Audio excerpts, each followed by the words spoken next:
Now, the chair recognizes himself for as much time as he may consume for the purpose of asking questions of these witnesses. Let me begin by stating I really want to spend some time on this matter of revenue and revenue distribution. According to the BCS Media Guide, in the year 2008, $18 million automatically went to each of the 6 automatic conferences. I think this has been stated earlier. If one of these conferences had 2 teams in a BCS Bowl, then that conference received an additional $4.5 million. By contrast, the 5 other non-automatic conferences automatically received in the aggregate a total of $9.5 million, plus an extra $9.5 million because the Mountain West, for example, was in the Sugar Bowl. As such, each non-automatic conference received approximately $3.8 million in PCS revenue for their member schools. Notre Dame, as was stated earlier, which is an independent school, automatically received $1.3 million and qualifies for another $4.5 million all by itself if it's in a BCS game. The question that I like to ask these members of the panel, and you can be very brief in the answers, I want to ask each and every one of you, can you comment on the fairness of the revenue distribution under the scenario that I just outlined? How is that fair? Starting with Mr. Swofford. Mr. Chairman, I think one has to go back to the beginnings of the BCS to understand the financial distribution. The BCS is totally voluntary. If any conferences don't want to be a part of it, they can opt out at any time. In order to come to a conclusion and a system that the conferences could agree upon and move forward with, we had to take into account what the various conferences were making in their current contractual agreements at the time the BCS was started. And at that point in time, you had the Rose Bowl with the Big Ten and Pac-10, the Fiesta Bowl with the Big 12, the Sugar Bowl with the Southeastern Conference, and an offer on the table with the Blockbuster Bowl for the Atlantic Coast Conference in the Big East to receive equivalent dollars to any of those aforementioned bowls. Then the Orange Bowl wanted to connect with the Atlantic Coast Conference and the Big East. So at the beginning, as host institutions. So at the beginning, you had the 6 conferences that currently have automatic qualification receiving significant dollars because of their ability, marketplace, and the history of the competitiveness within those leagues and the performance of those leagues that tied into the major bowls. So I think that is what set the bar in terms of where we were. It also set the bar in a sense in terms of the other conferences that are a part of the BCS. And the 11 conferences, and all of the conferences talked through this and agreed upon it, and any changes that have been made in it since that point in time, the same thing has been true. The conferences have agreed upon it. It's been thoroughly discussed, and in terms of what the distribution would be, in terms of what what you would need to do as a conference to be an automatic qualifier in the BCS, and agreed upon. I certainly appreciate the history, but it didn't answer the question. Is this the way that these revenues are distributed? where's the fairness? Is this a fair way Well, to distribute? I think, you know, a lot of fairness a lot of times is from where you sit. I understand that. But I Right. think it is fair because it represents the marketplace. And the BCS and bowls and postseason football are related to the marketplace. And I think you have to look at if the conferences did away with the BCS, and that could happen if Okay. the appropriate and right conferences, Well, so to speak. I don't want to dominate time. Thank you so much. I want to move to the next witness. Mr. Thompson, is this a fair way to distribute the revenues?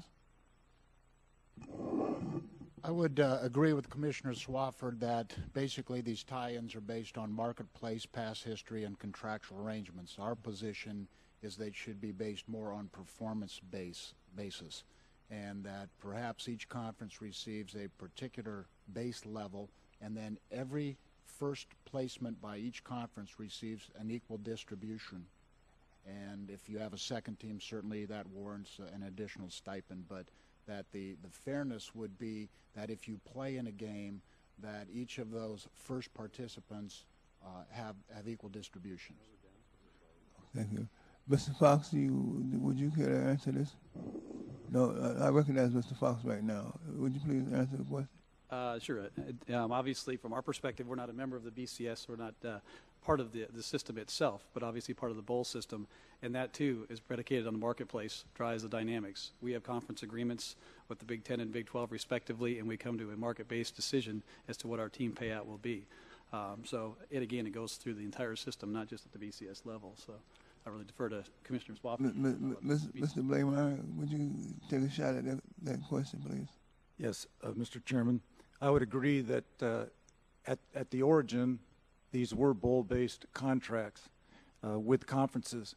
But now that the system has changed, and now that we have the BCS rankings and the formula and 10 slots, it's a whole different market. It's a whole different model. And I think it would not hurt the bowls at all financially and help the schools if this was more performance-based. And you take the top 10 based on the BCS rankings and reward them with opportunities to play in those BCS games and then distribute the revenues accordingly.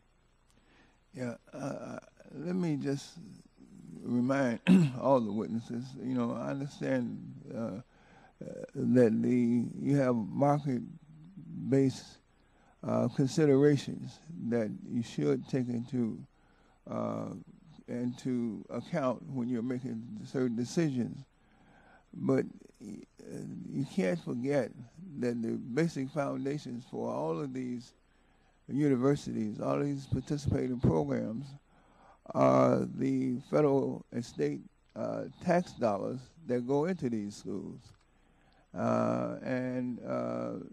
Right now, most of these schools all of these schools are experiencing financial crises simply because of the fact that they have to cut back on their budgets. And so marketplace considerations are one thing, but you can't obviate or just can't deny and erase the fact that there is a determinant for equitable treatment simply because you're using federal tax dollars for your basic existence. All of these universities are, and given that the states are imposing steep educational cuts to public universities funded by taxpayer dollars, is there a role for the Congress? Should Congress intervene? I'll start with you, Mr. Swafford, and you can start. Should Congress intervene in this matter? Well, I think all of us involved with this welcome input from Congress or anywhere else that can help us improve the system. It's not a perfect system. We understand that. It is a system that has been able to bring the conferences together.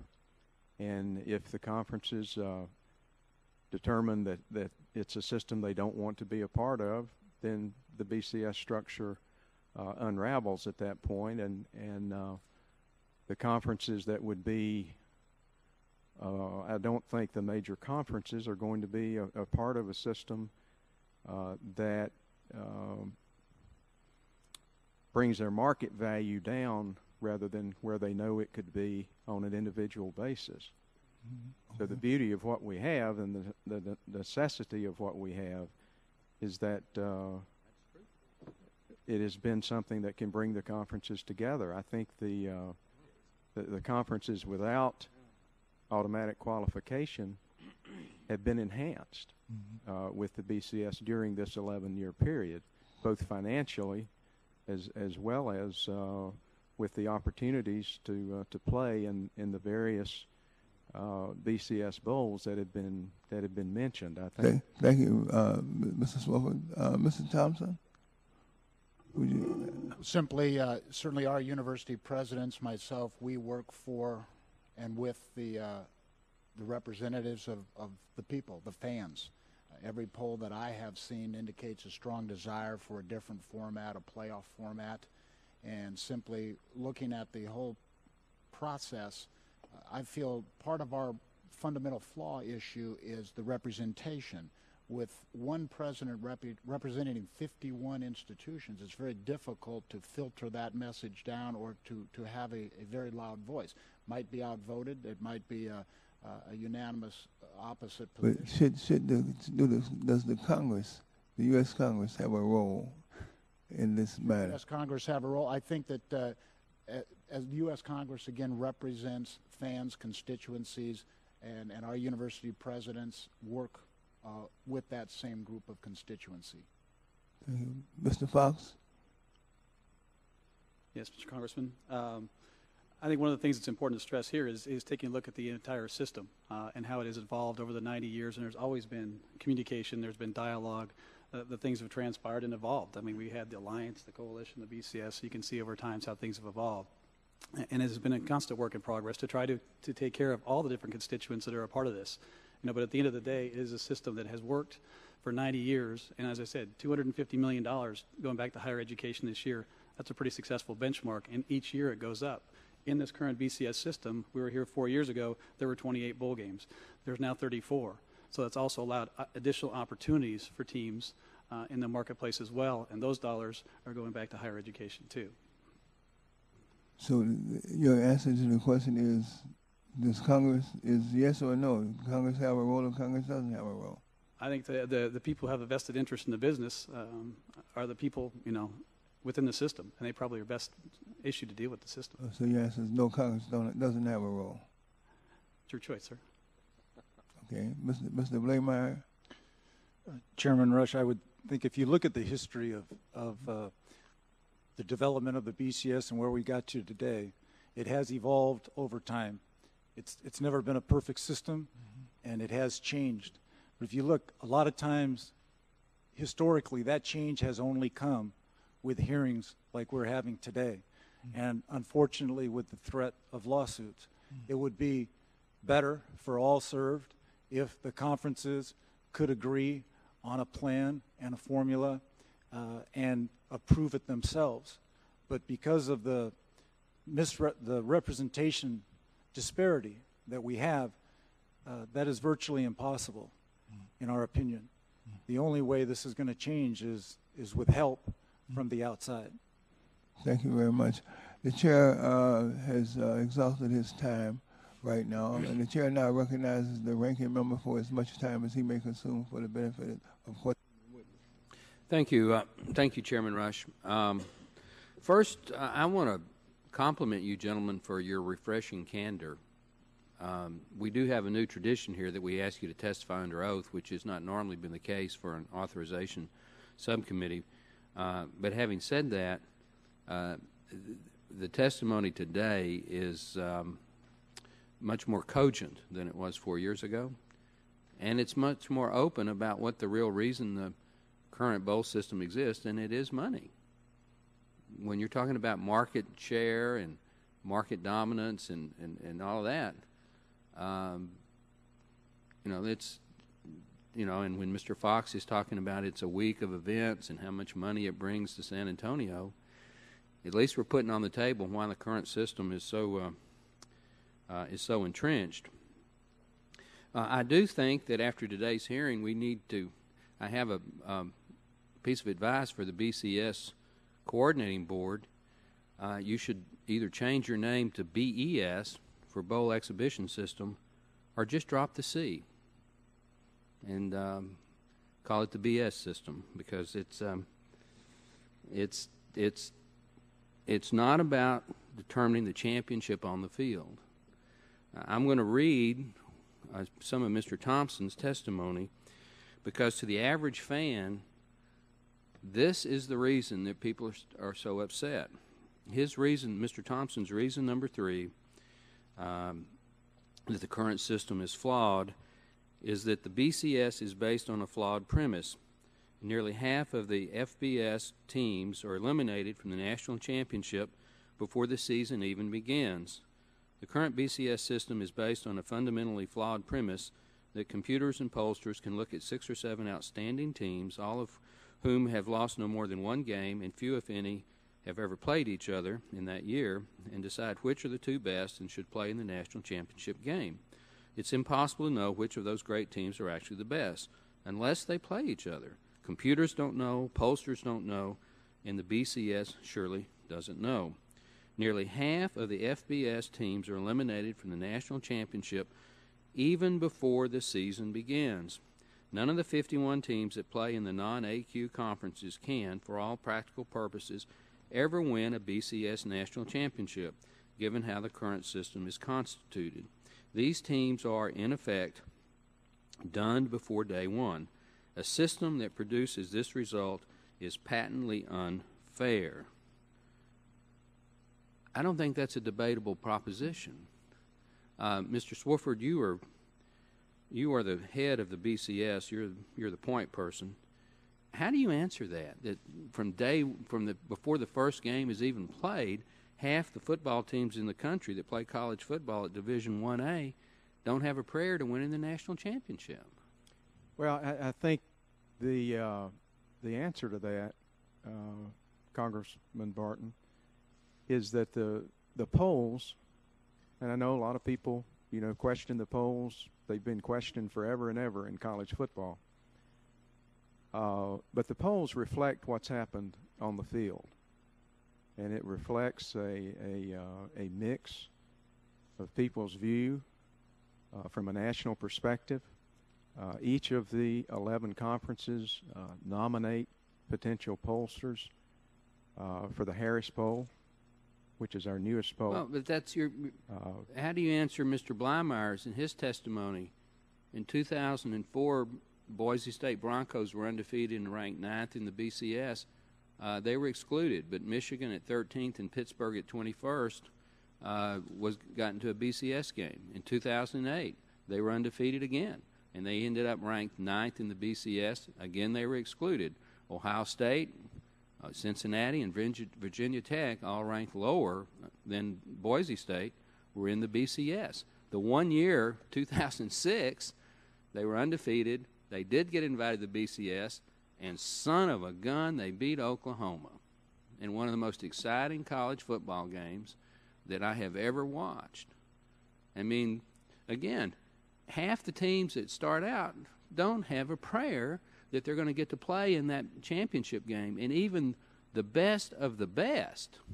And I didn't realize how good Boise State was, but their record compares with any team in the country. They just happen to be in a small population state in a weak media market, and with all due respect, have the ugliest football field I have ever seen. I try to watch them, and it just hurts my eyes to watch that blue field. I mean, so. Congressman, excuse me. Yes, sir. Go ahead. I didn't mean to interrupt you. As I said, the polls and how this is determined has been agreed upon by all 11 conferences. But you it's yourself, where we are today. But you yourself said in response to Mr. Rush's question that these conference agreements are about money. It's about market share. It's not about athleticism on the field. Well, Mr. Bleimeyer pointed out that there are 88 NCAA schools, 88 NCAA championships. those are determined on the field.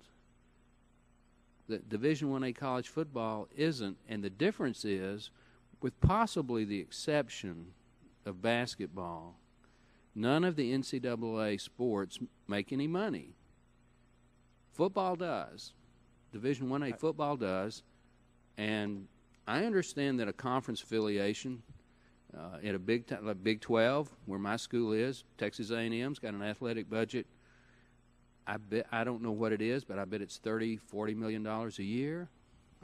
You know. Mm-hmm. So I'm glad that they have it. I'm glad that they do it.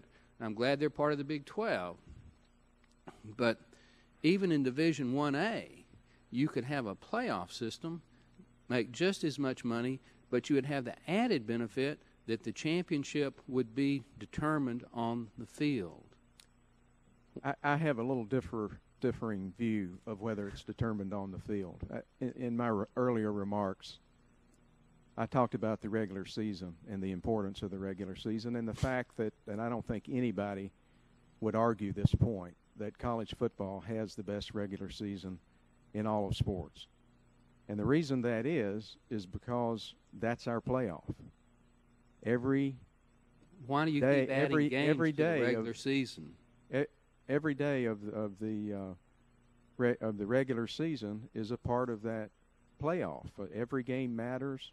We've got a situation now where if you're in Texas, you're probably concerned about what's going on the West Coast or in the Southeastern Conference or the Atlantic Coast Conference, because what happens in those games may well impact what happens in the Big 12, for instance. So every game is basically a playoff during the regular season in college football. If that's your argument, then you should have. You shouldn't have but one or two non-conference games, and you shouldn't be adding regular season games. You should also have the championship game between the South and the North, or the East and the West divisions of your power conferences.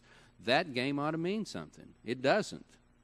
I think one of you testified, or at least we read some testimony, that attendance is down at these so-called conference championship games, because they don't mean anything. Well, actually they do, because if you win those games, you go on. That's the automatic qualifier from that conference into the BCS game. So why was attendance down in the ACC championship game last year? If it means so much. That's a good question, and we'd like to get it back up, and I think we will. It may have been the matchup in the state of Florida. It might have been geographic, might have been related to the economy. Let me ask a few more questions about the BCS. It is a voluntary organization. I would assume it is chartered as a corporation. Is that right or wrong? No. It's not chartered. No. It's a corporation.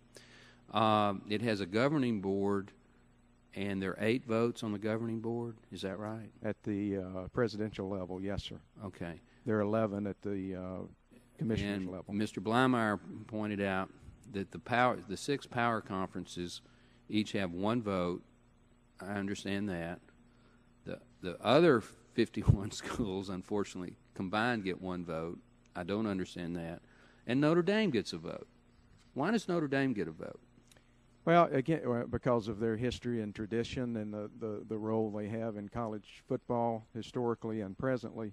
Well, okay. Why wouldn't USC get their own vote? They're a conference member. Or Oklahoma. They have a vote through the or Alabama. They each or have Ohio a vote. State. Or Penn State. They've got storied college programs. Notre Dame is an independent. Is it because Notre Dame has its own national contract for televising college football? No, I don't think it's specific. That doesn't have anything to do with it? Because of that. I think it's because of the place that they have in the tradition and history of college football, and if they weren't involved in the BCS and qualified, for instance, for the national championship game, that certainly logic, would undermine the current system. Using that logic, Delaware, which is the first state in the nation, ought to have 50 votes in the House because of their tradition, and they were the first one to ratify the Constitution, the first state. I mean, that doesn't make a lot of sense to me. The money that the BCS gets for their football television contract, where does that actually go? I mean, you have a bank account in New York, Chicago.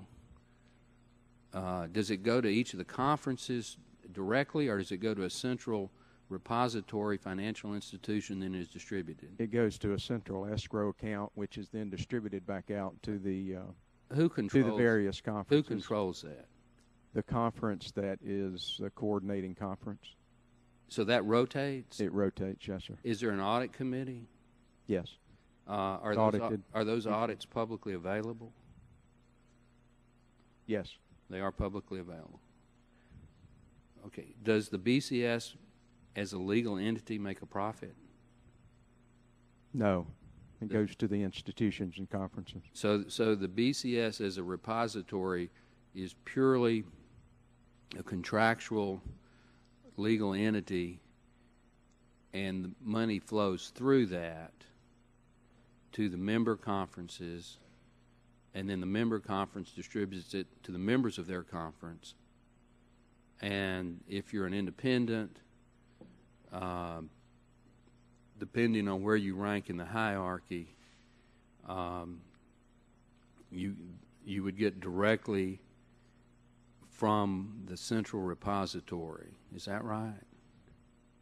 It's a pass-through, yes, sir. Okay. Does Notre Dame get a disproportionate share because they have one vote? Notre Dame. Do they get more than Boise State, or they get more than Ohio State because they seem to be in and of themselves? Notre Dame receives, if they do not play in a BCS game, a 1/66th share, which is basically the equivalent of what they might receive if they were a member of one of the six. But if they do play, conferences. then they get the $18 million. Is that right? No, they receive $4.5 million if they don't do get participate in the game. Yes, sir. Okay. One thing, sir, could I clarify Sure. one point? In terms of looking at the revenue distribution, the other way to look at it is the 10 teams that play in the 5 BCS games each receive the same amount of money, regardless of which conference you're coming from. That's another point. Each member conference gets this $18 million, which they distribute as they see fit within their conference. Correct.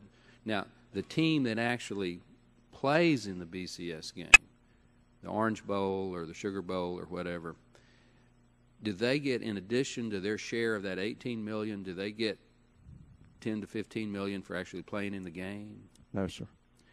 It's up to the conferences. How each conference is probably a little different, but each conference distributes its money to its membership like in the way it chooses. The Alamo payoff to each team is how much? $5 million. 2.25. Each team gets 2.25 million. The Fort Worth Bowl, each team gets 525,000.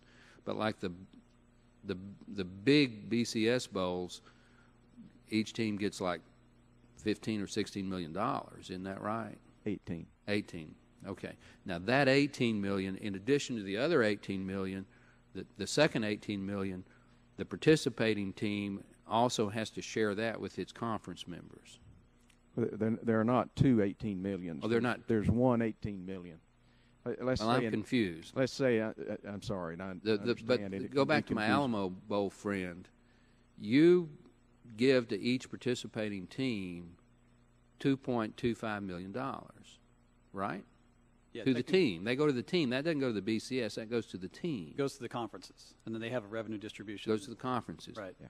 But the Orange Bowl gives each participating team $18 million. Is that right? They give each conference $18 million. Okay. Yes, sir. So when Mr. Rush was talking about the 18, that money comes from the bowl right to the conference, and there's not an additional amount of money that goes to the team that actually plays in that game. That's correct. So it is technically possible that at the bowl level that Mr. Fox is, a team could actually lose money going to his bowl because he doesn't get $2.25 million. He gets his share of that. And if he takes 100 football players and 20 cheerleaders and 200 band members and the athletic department and whoever else gets to tag along, it could actually cost the school money to go play in his bowl. Is that fair? Yeah, that's a fair assessment, and I think that's incumbent upon the current system that we need to make those business decisions to see if it makes sense. I know in our case, I don't think any of the teams have ever lost. Mr. Chairman, I've got a lot more questions, but Mr. Green has been very patient. I'm going to suspend, let Mr. Green ask some questions, and then I would ask unanimous consent that you could come back to me. There'll be a second round, Mr. Chairman. There'll be a second round. Thank you, Mr. Chairman. And again, we all represent as alumni from our individual schools, and I'll remind my colleagues from Texas A&M that it took years for the University of Houston, which is a very urban university, to get into the Southwest Conference, and after we were winning it enough, the Southwest Conference was destroyed, in which impacted that was the problem. We just wanted you in the conference. We didn't want you to win any games. That's right, and I understand that. But when we were winning, then all of a sudden the Southwest Conference became no more, and that impacted a number of the schools, including large urban universities. You're not in a big conference. You're recruiting, obviously, the invitation to the bowl game. And it comes down to the money. Mr. Swifford, you're the commissioner of the Atlantic Conference, the ACC, which in recent years hasn't been a powerhouse football, college football. Last year, the ACC's conference champion was Virginia Tech, which was ranked 19 in BCS standings. Two conferences whose champions did not automatically qualify for BCS bowl games have much better records than ACC teams last year. The Mountain West Conference that had three teams that finished in front of Virginia Tech, University of Utah, Texas Christian University, and Brigham Young University, while the Western Atlantic Conference, the WAC, had one team, Boise State University. Despite the disparity in team records, the ACC received $18 million in guaranteed BCS money for its schools, while the Mountain West and the WAC each received $3.8 million. Why should the ACC conference be guaranteed so much as compared to the Mountain West and the WAC? And again, the University of Houston is not a member of either of those conferences. So, Congressman, I think it goes back to what I said earlier in terms of the marketplace and how the BCS came together, and the ACC's market value at the time, which has probably only been enhanced with the addition of Miami and Virginia Tech and Boston College. So, and I think you would say the same thing about the other conferences that are automatic qualifiers. You can always take 1 year in the standings and say this, that, or the other. The previous year, the ACC champion again was Virginia Tech, and they were ranked number 3 in the BCS standings. So, you know, there are three schools in our league that have played in the national championship game, some on multiple occasions. So you can take any 1 year and it looks good or doesn't look as good in terms of various conferences champions. I know that interconference records of Mountain West actually had a better percentage in college football in 07 and 08 with a 55% win rate against teams in the automatic conferences, while the Southeastern Conference, the SEC, had only a 45% winning percentage. Does the BCS have some type of leveling that looks at not just 1 year or 2 years, but looks at over a period of time, that the winningness of different conferences, is that part of the BCS standards? Yes, sir. The automatic qualifying standards are based on 4-year cycles. Okay. Another question, Mississippi. During the regular season, your key argument for the BCS is it makes college football regular season exciting and relevant. You cite college basketball and note that fans don't pay attention to regular season until March Madness and the NCAA tournament. Do television networks have a broadcast that broadcasts the regular season games have a vested interest in the BCS in order to keep the ratings for the regular season games high? In your contract negotiations, does Fox and ESPN retain did the Fox and ESPN retain the BCS? In other words, is that one of the reasons why the season record is important? That so that to keep the ratings up during the regular season? Well, I don't think Fox or ESPN, when we have television negotiations with those entities, which we had last fall, they did not try to be a player in the structure of postseason. I think, obviously they are interested in the regular season being as strong as it can be, but they have not had a role in determining what the postseason would be at all. I would just give a contrast. The NFL, which has a playoff program, it doesn't seem like their regular season suffers because they have a playoff system. Why is football different? Or college football different? Well, I think it relates to the fact that since we don't have a playoff, every game in the regular season is critically important in terms of the postseason and whether you will qualify for the national championship game or a BCS game, or as you move into the later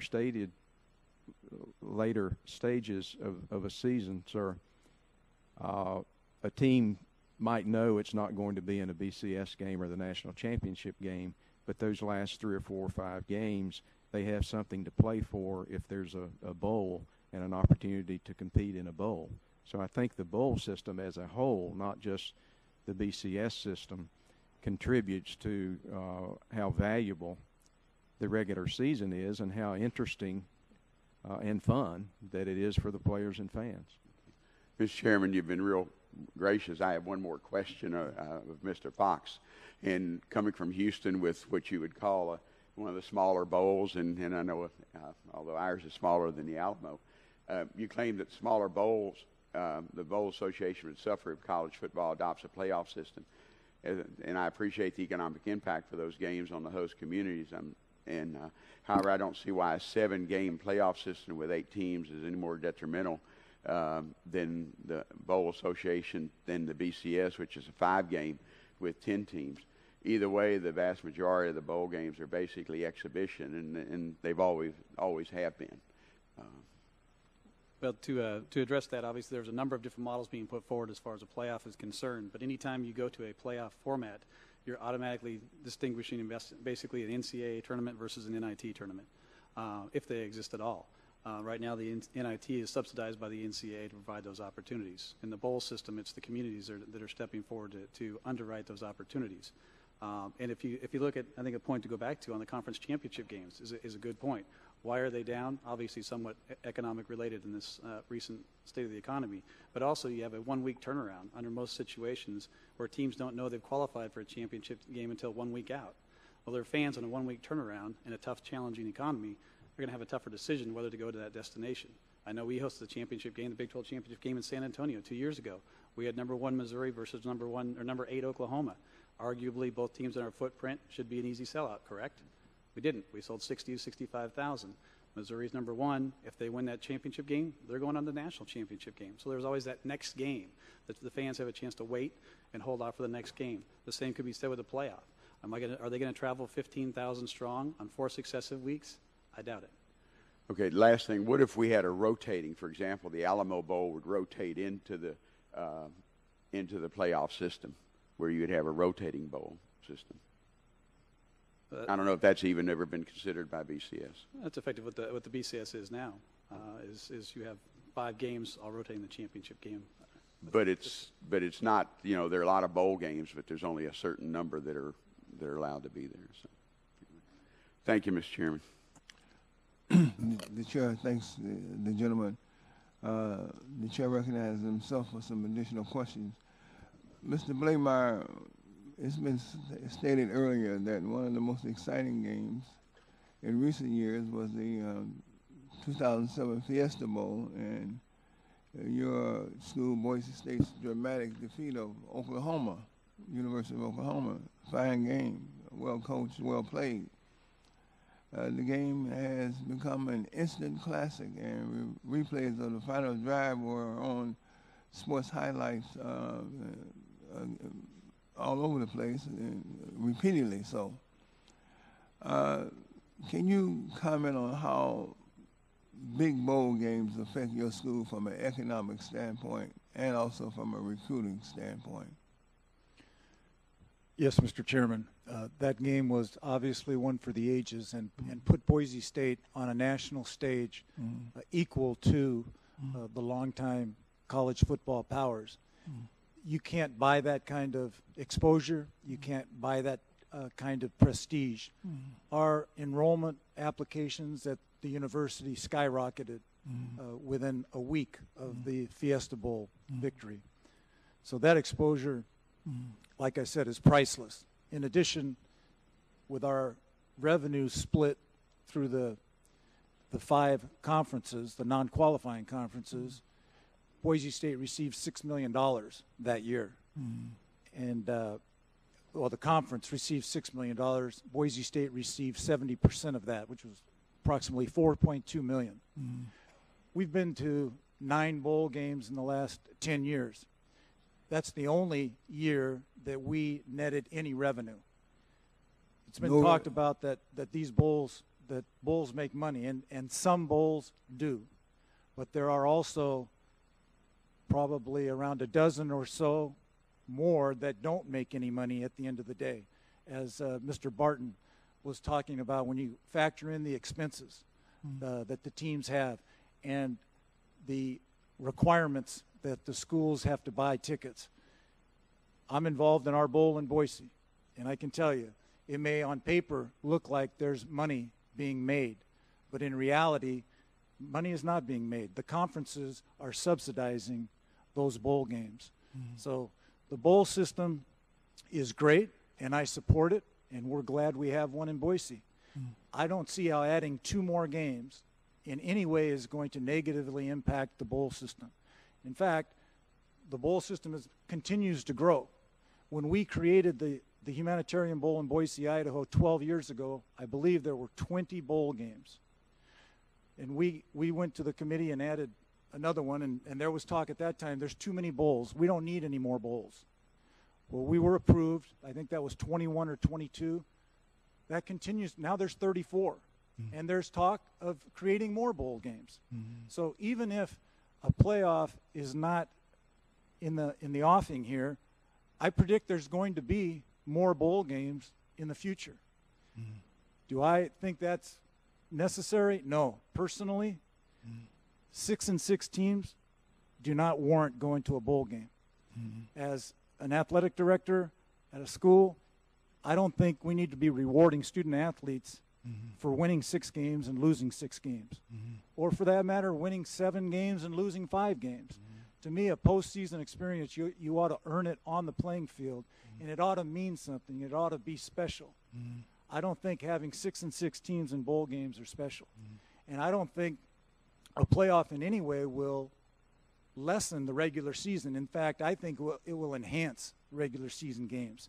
Right now, because there's only 2 teams that are going to play in that national championship, I think it hurts the regular season. Last year, when USC lost to Oregon State in September, basically they were out of it. So for USC, their season is over. That doesn't help with their remaining games on their schedule to bring interest or excitement into their communities. But by expanding this to more teams, that's going to enable more programs to remain involved and remain in the hunt for the gold ring at the end of the season. And that, in my opinion, is going to heighten interest in the regular season, totally contrary to what's been mentioned earlier. Can you address how this affects your recruiting, knowing that you were under the current system that it's almost impossible to participate in the championship game? Absolutely. Mr. Chairman, high school student athletes, they want to play on national television. They want to play for a national championship. And when you're going into homes and you're trying to woo a student to your university, if you don't have the opportunity, as good an opportunity or a fair and equitable opportunity at the start of the season as a number of other schools, those schools are going to use that against you in the recruiting process and say, why would you consider a Boise State? They're never going to play for a national championship. They were lucky to get into the Fiesta Bowl in 2006, and they probably won't qualify in the future. But if you come to our school, you're guaranteed as a automatic qualifying institution, regardless of what your record is, an opportunity to play in a BCS game. That's prestige, that's exposure, that's national television. It definitely hurts us in recruiting if we're not able to offer that same opportunity from day one that other schools do. Thanks. The chair has exhausted his time. The chair now recognizes the ranking member, Mr. Barton. Thank you, Mr. Chairman. I have a unanimous consent request to put in the record two statements by Congressman Simpson of Idaho and Congressman Miller of California. Hearing no objection. Hearing no objection, so ordered. Okay, thank you. You'll be happy to know, Mr. Chairman, and our panelists, I have a plane to catch, so I'm not going to be quite as loquacious this round. I'm going to start off with Mr. Fox at the Alamo Bowl, and I'm not picking on you, Mr. Fox. You just happen to be representing the bowls that are not the major big bowls, and you're here. So this is not a knock on the Alamo Bowl. I love the Alamo Bowl. I like going to the Alamo Bowl. I've got relatives in San Antonio, and I really enjoy your city. The Alamo Bowl, like all these other bowls, is a nonprofit entity. Is that correct? Correct. And I would think most of the people that participate are volunteers. Very much so. Probably some paid people, just an executive director or somebody to manage it on a day-to-day basis and organize all these activities. But the majority of your folks are community citizens who just volunteer because it's fun and they like to help. Absolutely. We've got a full-time staff of 6 and probably 500 volunteers. Okay. Really. Now, you say that your money that you raise, your revenue source is the ticket sales. You don't get or do you also get some of the television money? The primary funding streams for a bowl game really ticket sales, TV revenue, and sponsorships in general. And general sponsorships. Okay. How much of that money, percentage-wise, actually flows through to the charity that you choose to raise money for? But really, if you look at it, the biggest charity that we have are the two participating institutions. They're getting over 75% of that $2.25 million that I was talking about. That's the primary charity. After that, now we do some things in our local marketplace, scholarship programs to local high school seniors going to education, those type of things. But right off the top, you're at least 75%. Okay. But that's going to the schools that I would quibble that a contribution or an allocation to the team that's participating is not a charity. But I'm not going to argue if that's the way college football defines itself, then I'm not going to argue that point today. How much of the money goes to classic charities, Boys and Girls Clubs, scholarships, underprivileged children, I don't know what else in San Antonio, or at least that you give not to the schools? Yeah, we'll have another several $100,000 that'll go out to the local organizations, whether it's in Boys and Girls Clubs, whether it's the Kids Sports Network, whether you name it. There are a number of different organizations who benefit from the bowl as well. Besides the institutions, obviously that's the primary donor, if you will. But I mean, the primary reason that your bowl and all the other bowls exist is to generate money for the local community. And you do pay expenses or pay a contribution to the schools that actually play the game. Correct. Which is a good thing. But you were pretty upfront that it was an event, it was a series of activities. You're trying to get people to come to San Antonio to have a good time, spend money. Absolutely. All right. When you look at it, it's one. And I'm good with that. I've gone to San Antonio and had a good time and spent money, so I'm okay with that. Now, why couldn't you do the same thing and be a part, the Alamo Bowl be a quarterfinal game or something like that? Why would fewer people come, spend less money, and you not be able to do all the good deeds that you do with the money you generate if it were a part of a playoff system? Well, one of the challenges with the playoff system, quite honestly, is the fact you're having, it doesn't matter what format. Let's say your 16-game format. You've got 15 games. You've got 4 successive weeks. If in your original statement when you talked about A&M and Texas Tech in San Antonio, would it sell out? Absolutely. But in a quarterfinal matchup, we might have the University of Washington. And the Red Raiders would spend lots of money. Now, the Aggies are frugal. We probably wouldn't. But the Raiders, they'll spend money.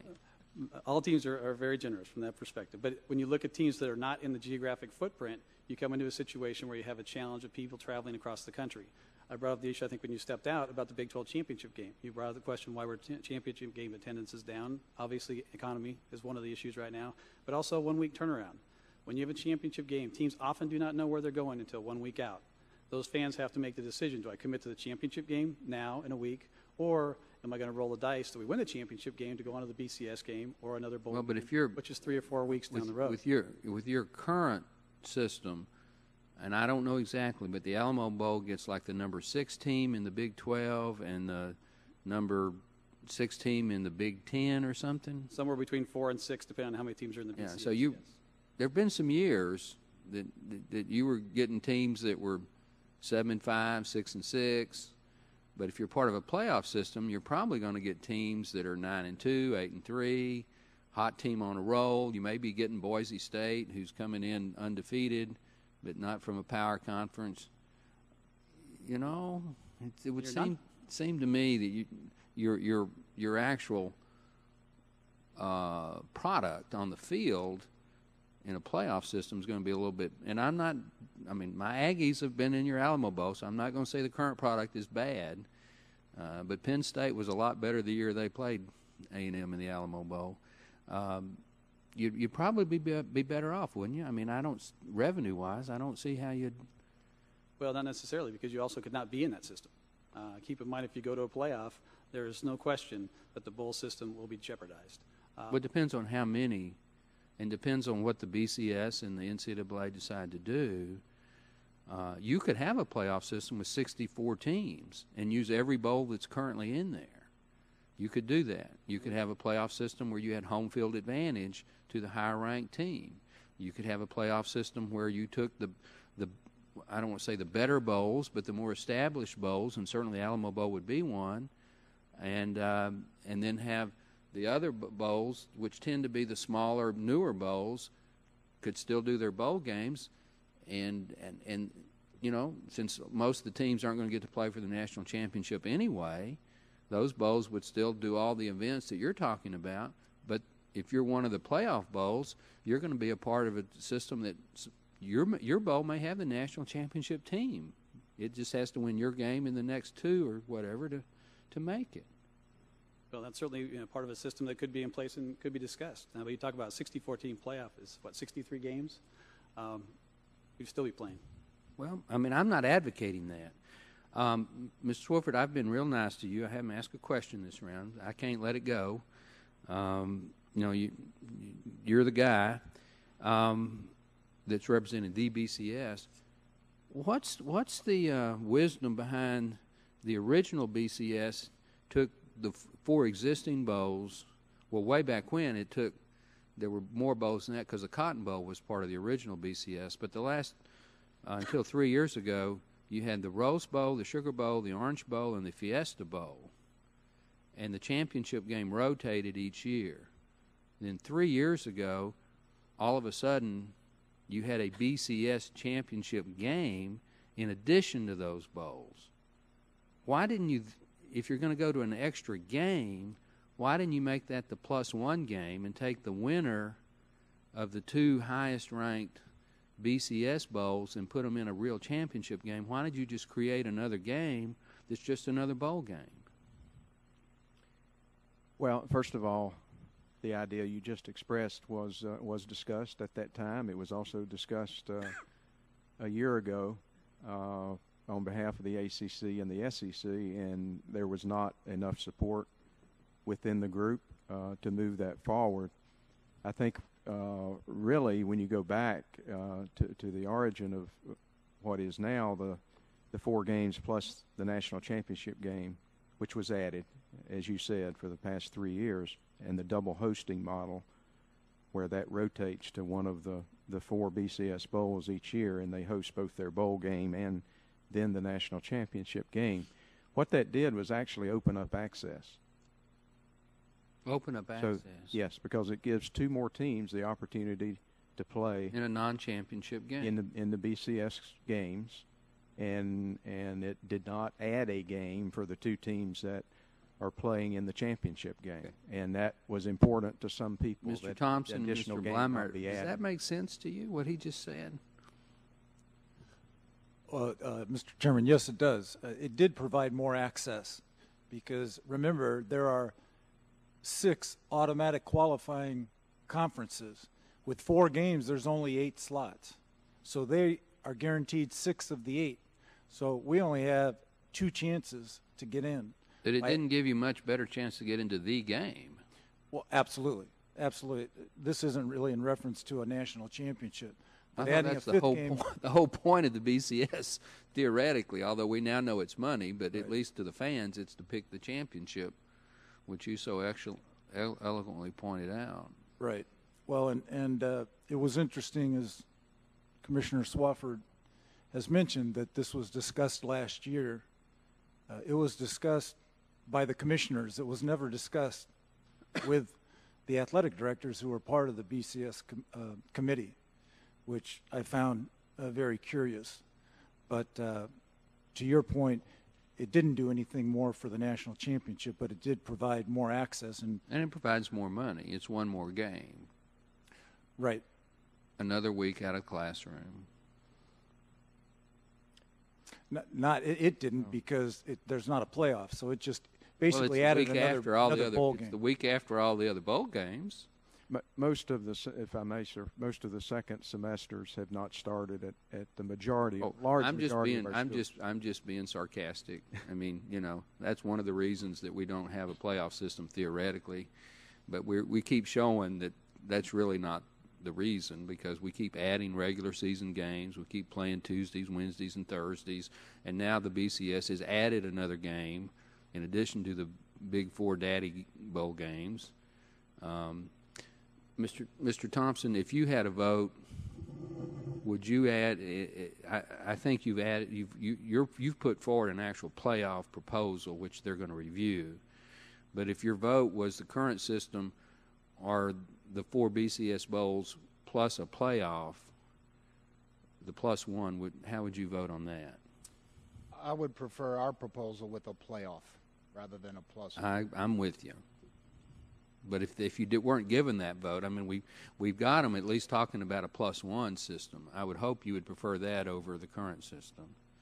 I agree with Commissioner Swafford and Mr. Bleimeyer that certainly the BCS format now has increased access. It, in essence, has created 2 additional spots, not for the national championship, but it has created 2 additional spots. Okay. So to answer your question directly, playoff, but if that's not an option, would you prefer the +1? Certainly that is something that should get strong consideration, continued consideration, as all proposals. Mr. Chairman, this is my last question, and I have to run to the airport. If we move our bill and the President signs it, and I feel very confident that if Chairman Rush and Chairman Waxman want to move the bill, that they're going to be successful. And I think Senator Hatch and other senators are going to be successful in the Senate if they choose to move forward. So let's say that our bill that's currently before this subcommittee becomes law, that you can't advertise the BCS as a national championship game because it would be a violation of the Federal Trade Act. Would you still do the BCS, or would you actually change and go to a playoff, Ms. Swafford? Because you don't have to change our bill doesn't say you have to change the BCS. It just says you can't advertise it as a national championship series. Congressman, I don't know the answer to that. It hasn't been discussed at any level in direct reference to the bill, and I'm not a lawyer. I can't really speak in that sense. So I think that's something that would have to be discussed. I would think Well, I would encourage you to start discussing it, because I think there is better than a 50% chance and if we don't see some action in the next 2 months on a voluntary switch to a playoff system, that you will see this bill move. So it needs to be something that you need to start discussing.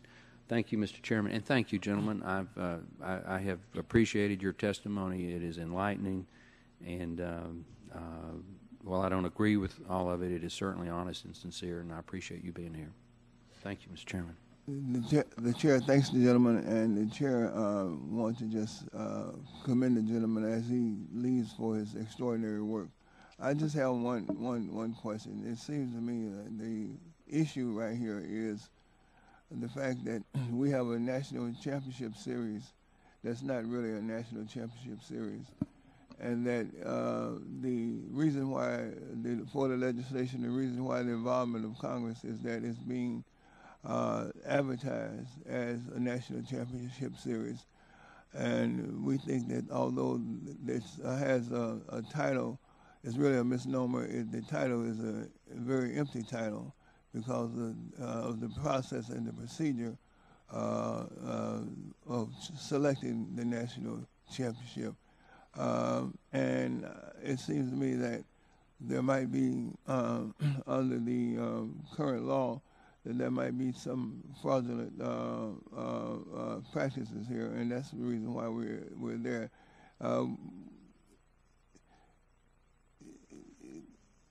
Is this a meaningful title, the national championship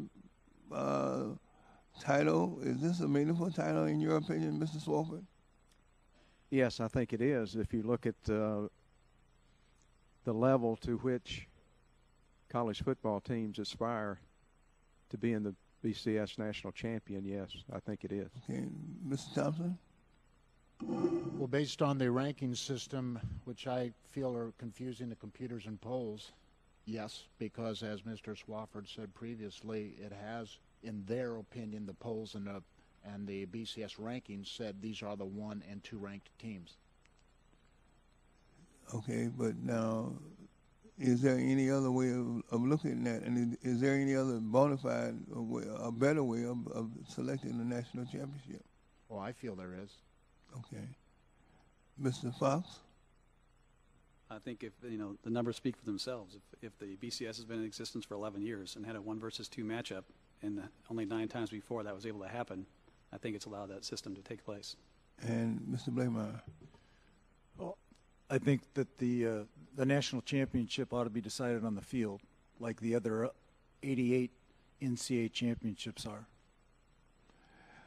The chair certainly thanks all the witnesses and for your time and also for your forthrightness, for your participation. We want to let the record reflect that there will be an additional 48 hours, additional 7 days for any additional questions that might be presented to the witnesses via writing, in writing, and we would ask that you respond within another 7 days if there are, in fact, any additional questions. And lastly, the chair entertains unanimous consent request to enter into the record the statement of Mr. Neil Abercrombie of Hawaii, and here no objection is so ordered. The chair now concludes this meeting.